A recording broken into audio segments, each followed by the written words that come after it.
Hey, g'day everybody, it's Matt here from MATTCARVES. So today I'm going to go into how to avoid getting run over by your own Dremel. That's right, you know when you're carving and the Dremel jumps and it can sometimes hit you in the hand. I'm going to go into what I've learned over the 3 years that I've been carving kind of full time now and how I've avoided that and just a few tips and tricks for you. Anyway, here it is. I'm just going to go through examples and show you what I do.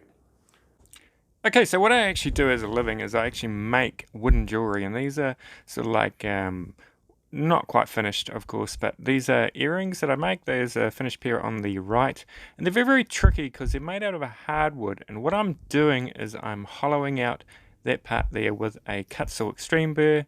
Then I go in with a slightly finer burr, also from cut saw. Okay, so I'm going to show you how I actually do this just in a normal kind of sense, and I'll just show you what I actually do. So I go in with a reasonable amount of pressure. You'll see some foam padding under that hand with the Dremel in it, and that's it's good to stabilize your hand when doing things like this as well. Okay, so definitely let the Dremel do the work. Just gradually go into it and take small amounts out. That's a good way to go. Also, like, you can actually change the burr if you get really dangerously close to your fingers. So I've changed out to a finer burr, so if it does jump and it hits my thumb there, it's not going to cause so much damage. So that's a good point, is sometimes go to a less aggressive burr which has got less likelihood to jump when you're close to your fingers.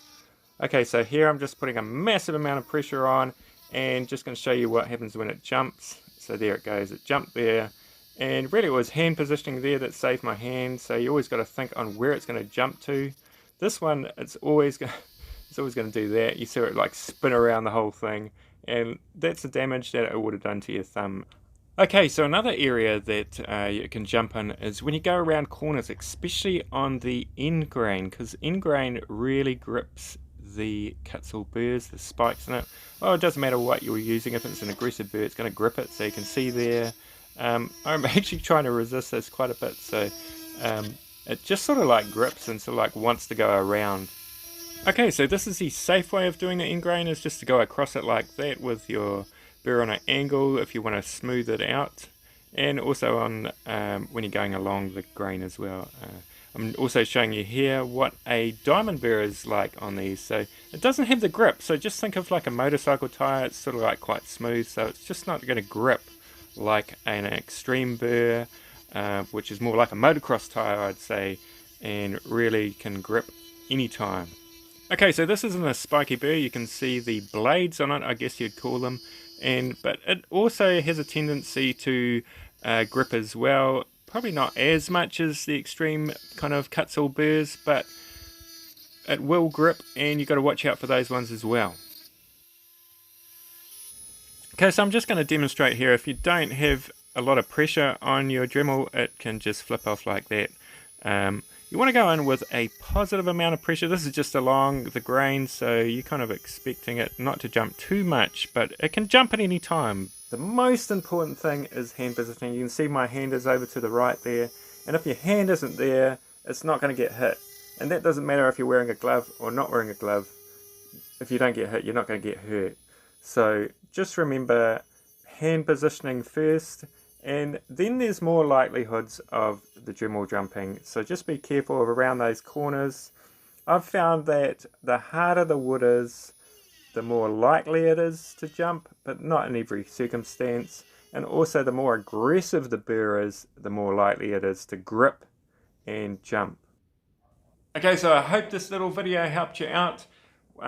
Really it's about hand positioning. So I'm carving this, it's holding it in a way where the Dremel is not going to hit it, so I'd probably hold that like that. And I use foam a lot on the table, and that gives you a little bit more stability.